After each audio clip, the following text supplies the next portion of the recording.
as we have about more than 1,000 students at home, which are willing to go to school.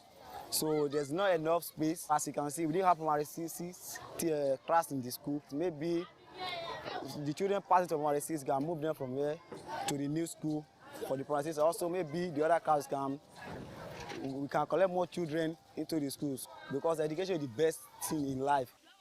Like most people in Lagos, I've been seeing makoko, passing over Third Mainland Bridge, and I guess I was curious and interested in knowing how, what was going on in there. So I visited makoko and was very inspired by the environment and particularly how they've managed to create a lot almost out of nothing.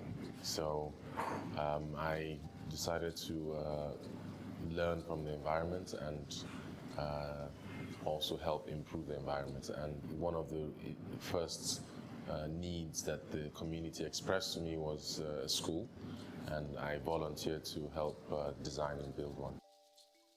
Makoko Floating School is a building prototype for urbanization, housing shortage, and addressing the impact of climate change. So it's actually more a building prototype or a type of new architecture and urbanism on water.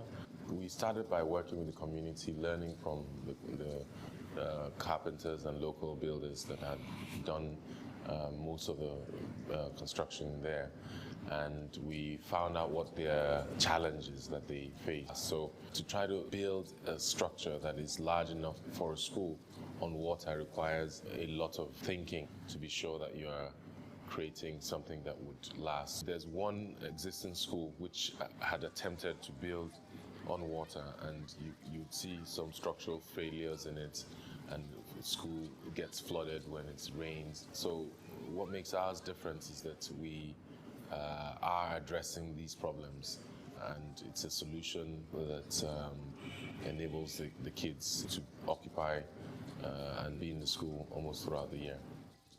In makoko, people need a place of convergence, and the platform and the way we have designed the school now enables that to happen. So you find the ground level, which is open to the public, and it's already being used almost as a market space, as a communal space, as a game area, as a workshop. We started it out as almost a personal or corporate social responsibility project, which I just took interest in.